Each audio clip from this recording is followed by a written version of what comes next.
Hey folks, Quill18 here. Today we're going to go totally meta because I'm going to tell you how to record videos and put them on YouTube. This is probably my #1 request on my channel, so let's go and do that. I'm going to try to go pretty quick, and we're going to cover this in at least 2 parts because we're going to look at 2 different approaches to handle this. There may actually be a few more videos depending on what we need to cover and what kind of questions people have. So, #1, we are going to look at FRAPS. FRAPS is definitely the thing that I recommend if you are just looking to record games, especially 3D type games, full screen type games, things with a lot of action and a lot of movement and stuff like that. And the reason is, if you don't know, video is very, very, very, very large. You've got to imagine that what something like FRAPS is doing is it is grabbing a screenshot of your game 30 times every second. And these are not JPEGs. These are not compressed versions of the screenshots. They're like bitmaps, okay? So each screenshot it takes is, several megs in size, so that if you were to record an hour of video, you're talking about a couple of 100 gigabytes of data. Huge, huge files. You need a lot of hard drive space to do this. And why is it so big?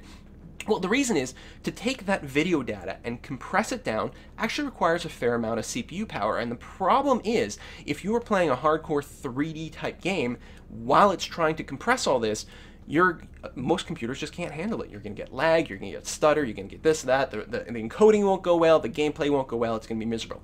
So FRAPS gets around this by capturing all the completely uncompressed, unencoded video data directly from your video card. And that works really well. You need a lot of hard drive space. And then the problem is, well, how the hell are you going to upload hundreds of gigs to the internet without spending 3 weeks doing it for each file? And the thing that you want to do is you're going to take this video and then you're going to compress it afterwards. But before we get to that step, let's talk a little bit about FRAPS. So FRAPS is commercial software. There is a fee to purchase it. There is a free demo you can grab, and so you can see if it works well for you. If you have any desire to do this on any sort of like semi-pro level, it's worth sending a couple of bucks to the FRAPS people to take care of that, to do it. You'll be very, very happy. They've got great support with lots of updates. It's worked really well for me. So FRAPS is awesome. We're going to very quickly look at some of the settings that you can that you have to set in here. So starting at general, there's not much to talk about here. FPS. So you'll notice down here you can see a little counter, the 30. This is my current frames per second in this window. FRAPS recognizes this as sort of a, I don't know, a DirectX kind of graphic-y kind of window, and it tells me what my frame rate is in this window. I can move that counter around. And so normally, and I can hide it if I want, and it is mapped to a hotkey, this F12. So normally, if I were in a game and FRAPS were running, I could see this counter in the bottom left corner of my window, and it will be yellow normally.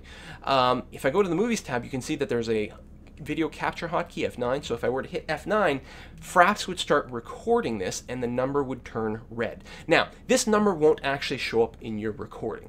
It's only visible to you. It won't show up in the actual video file. However, and this happens all the time, you tell that to people and then they record something in FRAPS and then they click on their video file and then they see the number in the video file and they start to freak out about it. Well, the reason you see the reason you see the number in the video file is because you probably still have FRAPS running. So just like it's telling me a number here, it's telling you what the frame rate of your Windows Media Player is. It's not actually part of the video file, and you could prove that by going into FRAPS, hiding your overlay, watching your video again. You won't see your number. So that is FRAPS 101, the very basics of FRAPS, and really there's not much else to talk about in FRAPS. Depending on how much hard drive space you can really throw at recording your videos, depending on if you've got a computer that can keep up with sort of full 1080p recording, you might want to lower some of these values. You might only want to record at half size. You might want to record at a slower frame rate. That sort of thing. Those you'll sort of have to play by ear depending on the performance of your particular system. But other than that, there's not really a whole heck of a lot to do in FRAPS. The biggest thing comes afterwards, where you've got this ginormous video file. What do you want to do? What are you going to do? How are you going to put this on the internet without spending 3 weeks uploading it? And so what you have to do is you have to compress this video file. And there's quite a few different pieces of software that you can use to do it. Personally, I use Handbrake, and I'm going to recommend that to most people. And the reason is that, no, don't recover these. The reason is it's free, it's open source, and it works amazingly, amazingly well. There's a lot of options in it. What I'm going to do is I'm going to show you the options that I set. I've actually got a preset. So what I've done is I started with, I don't know, the normal profile or something like that. And then I went and I tweaked a bunch of the settings, and then I clicked add, and I saved it as this 1080p constant quality 22 that I just called it, and I called it whatever. I'm just going to grab an example file. All you do is you drag and drop your FRAPS file onto here.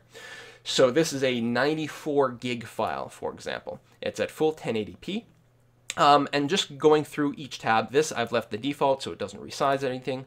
Nothing on the video filters. I do use the MP4 file container. You could also use MKV. It doesn't really make a difference what this is in terms of what the video quality is going to be, and I'm pretty sure YouTube will accept either one. For the video page, I am using the X264 codec, which I think is the default, but if it's not, I highly recommend you use it. It's really, really, really good. You could change the frame rate, but probably don't want to. You probably want the constant frame rate. I'm actually not sure that this really matters to your final product. You might want to try 2 renders, see what the comparative size is, and also double check the quality. Make sure everything sort of survived the way that it's supposed to. Constant frame rate seems to work better. I think YouTube can sometimes have some audio sync issues if you don't do that. The quality, this is the single most important thing that you can fiddle with.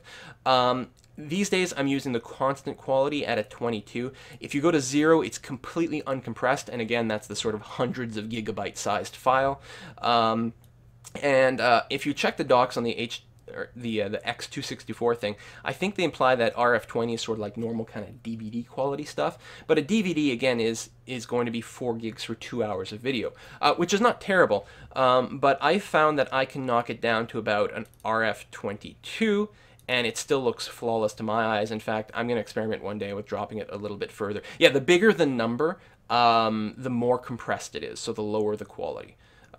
So yeah, 22 is what I've been doing. It definitely works fine. The alternative as well, if you really kind of want a little bit more strict control over the size of the file, you could specify a bitrate. I actually found that 2000 kilobits a second was great when I was doing 720p video. The quality seemed good and the size was actually really, really manageable. For the 1080p, I found that, you know, maybe around 5,000 was, again, gave you videos that looked fine. I mean, every now and again you get some artifacting, but when you're talking about something uploaded to YouTube, I found it pretty manageable. So you might want to try both, see what works better with your computer setup, what takes longer, what makes a smaller file, that sort of thing. If you do go with this, you got a choice of doing it just like this, in which case it'll do 1 pass, so the encoding will go a little bit faster. Or you can do this 2-pass encoding, where it will do, especially with the turbo on, it will do 1 pass very quickly, find out which parts of the video have more action, more sort of movement, and which ones are a little bit more still, and sort of figure out where it needs to allocate a little bit more the bit rate to one section versus another one, so that your file will end up being the same size, but the really actiony bits will be less fuzzy, and then the bits where they're not so actiony, you can't tell. The sort of higher compression won't really be a problem, but that's fine. The other thing, audio, I'm pretty sure these are the defaults. I don't think I've touched that. Subtitles and chapters really only makes a difference if you're like authoring DVDs or something like that. Under advanced, there's one big change that I did. There's a few changes, and so you can copy this, or maybe you're a codec expert and you can actually tell me some improvement that I can make. The B-frames I have turned off. It does default to being on, and I've turned this off, and the reason is YouTube doesn't always react very well to B-frames. Sometimes you'll load up a video on YouTube, and there'll be sort of like a gray screen at first, and then like the video will come in sort of chunky blocks. The reason is that that video has B-frames, which helps make the video size smaller, but YouTube doesn't really work with it very well. So I turned those off, and I've had much better luck. Anyway, that's it. At this point, you can hit start, and it'll encode your video and make it smaller. If you've got a few videos to do, you could just click add to queue.